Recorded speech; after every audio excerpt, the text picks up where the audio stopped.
Welcome to Busted Speakers. I'm Cam, And I'm Alex. and today we're reviewing the sixth studio album by Vanessa Carlton, Love is an Art. Most people probably just think of Carlton as a one-hit wonder from her debut single, 1,000 Miles, which was a smash hit back in 2002. I personally remember hearing the lead single from her second album quite a lot, White Houses, but apparently that one wasn't actually a very big hit, at least as far as the Hot 100 is concerned. And she actually had another song from her first album that got into the top 50. Yeah, I hadn't heard of either of them. So even remembering White Houses like I did, I had always kind of written her off as a one-hit wonder until I was browsing through a record store and I found her fifth album, Lieberman. I might be mispronouncing that. And I realized, oh wow, I've never actually seen any of her albums except for the ones that have the two songs that I recognize. So I decided to look into it, and it sounded like she had gone in a different direction. And since I picked up that album, I've also gotten a couple of her other albums. And surprisingly, I don't actually have the one that has 1,000 Miles on it. I know I've seen it everywhere. I guess every time I've seen it, I just think, oh, I already have this one. I don't need to get it again. But I don't. So I haven't heard that one, and I haven't heard her fourth album, Rabbits on the Run. But the general sense that I get from the rest that I have, it seems like her first three albums are all kind of in a similar vein. And then when successes became fewer and farther between, then she just decided to follow her muse wherever it took her. And that I've heard that Rabbits on the Run is kind of similar to Lieberman and Love is an Art, and you can kind of tell there's kind of like a thematic through line in this phase of her career because the artwork for Rabbits on the Run is kind of similar to Love is an Art. Rabbits on the Run obviously has some rabbits on the cover, just like little doodles. Yeah, Lieberman has some similar art in the liner and then the inside of the digipack cover. right. So I think it's safe to assume that they're all similar, but Lieberman and Love is an Art are both very much in more of an art pop direction, whereas the first three albums were definitely trying to just go for radio ready piano pop. Yeah, I probably should have expected that in the 17, 18 years since her debut stuff that she would have progressed quite a bit as an artist. It's a long time. However, probably naively, I expected her to still, in a roundabout way, still sound largely like 1,000 Miles, because that is all that I know of her. I at least expected more prominent piano playing on most of these songs. It's still there. It's still a pretty large component, but it's not the primary force on all of the songs.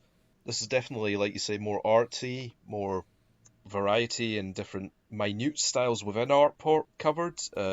I would just like to say that all like noticing the songs that do have more prominent piano playing, like Miner's Canary and I Know You Don't Mean It. Is she like classically trained on the piano? Because she is excellent. I did notice this on 1,000 Miles, but she's really advanced and dense in her piano playing. Like, is she classically trained or something like that, or is she just really good?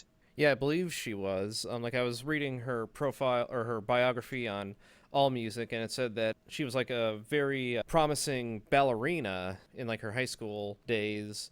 But Yeah. I guess, like she was also taking music lessons and all kinds of art stuff back in those days. So then she just decided that she would rather pursue music than continue as a dancer.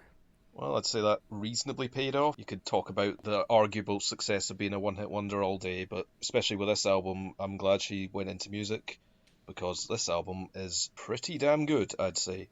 And I would agree. It's very fitting for the first song to be called I Can't Stay the Same because I did think the album would start with some piano chords, take us into it. I feel like that was a reasonable expectation, but no, it's extremely different from that. It's more moody and atmospheric with strong, prominent drums bringing the song in, and it's good that the song's called I Can't Stay the Same because it's like she's saying she can't stay the same from what she began as. She has to change, she has to explore new sounds, like even if she could be like that, like you said earlier about her exploring more arty avenues and exploring her muse in different ways.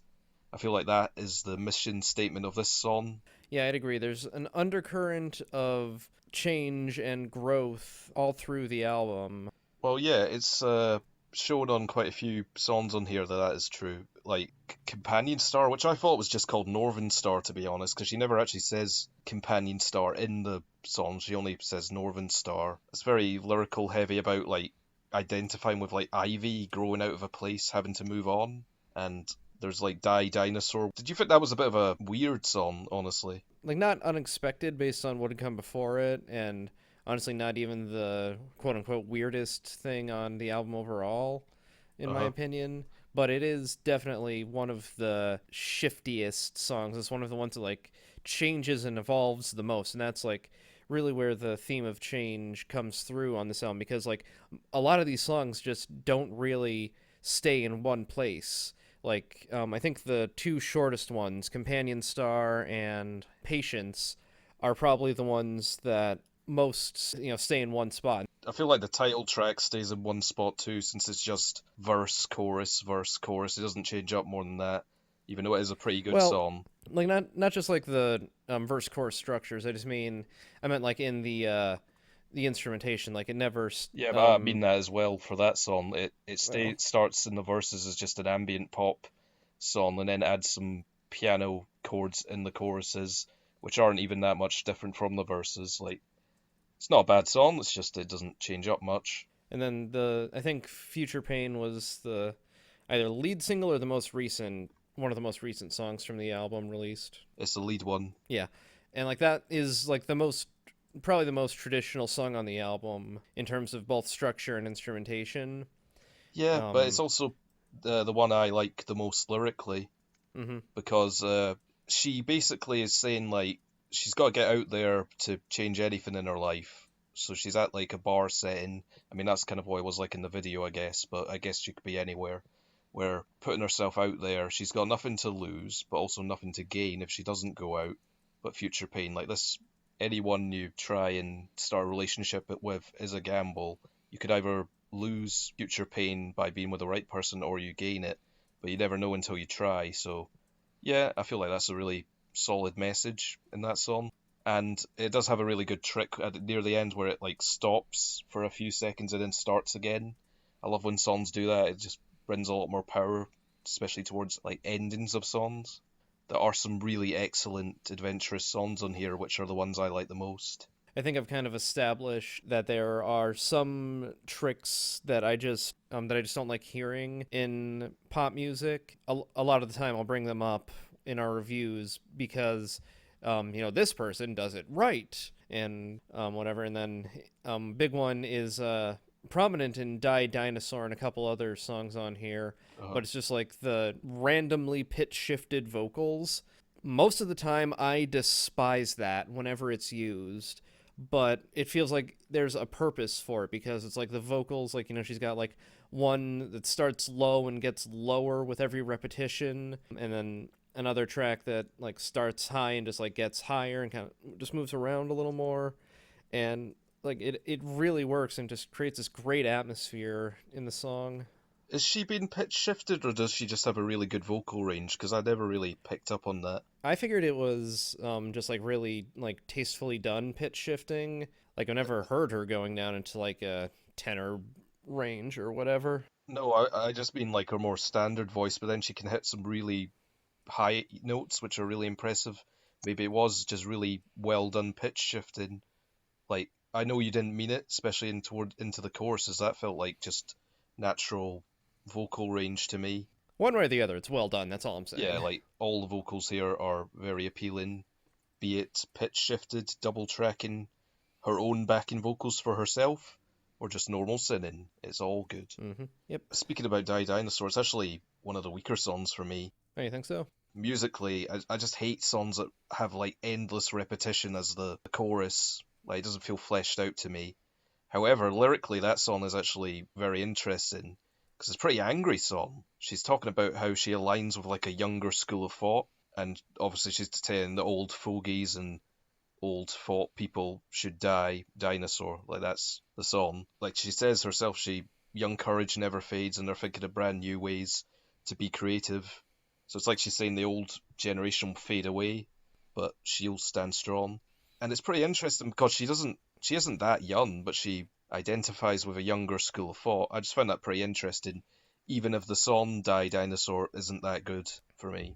Yeah, I think that she's like either on the high end of Gen X or the low end of the millennial generation, depending on where you think the cutoff is. I don't know But any cut-offs or any of that. I don't pay attention to that. I don't know anything about these made-up generation slants of when they end or start. I mean, in fairness, I think a lot of what the kind of generations that people are always screaming about on Twitter is like mostly restricted to America. Like every culture has their own shifting norms and societal attitudes about things, so it might not be something that non Americans can relate to, but I mean, there is a general dissatisfaction with previous generations in most of at least the Western world these days, and so it's really good of her to try to capture that. And I think that you could try to read the album, or at least a lot of songs on the album, as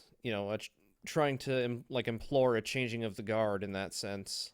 Finally, after a few not that good songs, or more standard and uninteresting ones, I'd say, personally, the last two songs on the album are a great 1-2 punch and a great end to the album. Yeah, like I would especially agree with that on the closer, Miner's Canary, You don't think and Salesman? like, I don't. That's one of the ones that I don't remember quite so well. So I really like that song. I think it starts off a little bit uninterestingly, it's a general singer-songwriter, acoustic guitar employed in use, but then it like has an excellent pop chorus injected into it. I don't know, I just love the Salesman Sold You Heaven chorus, just really memorable, really like it. and then yeah, Miner's Canary was released as audio on YouTube, if not like as a separate single, right before the album was released. Listening to that really caught me off guard, just because of like, it brings back a lot of the really fancy piano playing, really heavily arpeggiated chords, Yeah, just building up to this big, loud art rock ish climax, which like a couple other songs have something similar, but with this one, I think it's supposed to just be the ultimate gut punch for the album. And like actually, when I was listening to it, I was like, oh wow, this is gonna be amazing. This is just gonna be like a 10-minute freak out jam yeah, ending to this album. But then it's like, oh, it's only 3 minutes and 8 seconds. Okay, like at least she knows how to keep things punchy. Last three albums, including this one, have only been like 35, 36 minutes long. So like she knows exactly what she wants to say, and she knows exactly how to say it. You can't fault her for that. yeah. Yeah, I think like I know you don't mean it has like some very good piano parts to it as well, but yeah, this is like the primary showcase for the album. I actually thought the album would be like 9 other variants or versions of this similar style. Just like exceptional advanced, dense piano playing, like you say. More of what I kind of expected from Vanessa. I feel like the lyrics kind of like, a miner's canary is like an oxymoron or a contrast because it comes from like a canary in a coal mine. Like, that's not something that happens, but this is like love working despite all the contrasts and opposing forces, kind of. But it's all about the music, Hmm. man. It's like, yeah, it's just when piano playing is this good, it's hard to fault. This is like a great ending to the album, and Yeah. yeah, she did really well ending with this, and it was a good choice for single because it definitely got me excited to hear it. Yeah, and I agree that I kind of wish there was more virtuosic piano playing on the album, but at the same time, I've never gotten like in all the other albums I've heard, I've never gotten the sense that like that's what she wants to be about. Like I don't think she wants to just be a just show Yeah, like a off. piano whiz kid. Yeah, like she just wants to write good songs and let the songs speak for themselves. And this album is just a continuation of that, and she pulled it off really well. Yeah, All right, so what would you rate it, Alex? I'm gonna give this a 7 out of 10. I thought it got better with every listen. I'm impressed and amazed by the variations of song types on here and like different sort of tones and subject matters explored in here.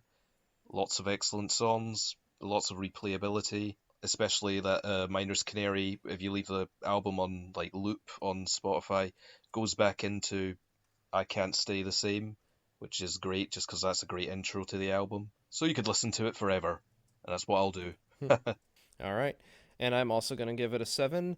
I've really enjoyed discovering what she's about as an artist. This is just a great continuation of the style that she's been pursuing for the last few years now. Look forward to hearing what she does next, if it's more in this vein or if she decides to, take any specific influences or sounds and expand on that for a little bit. Whatever it is, I'm sure it'll be exciting. Yeah.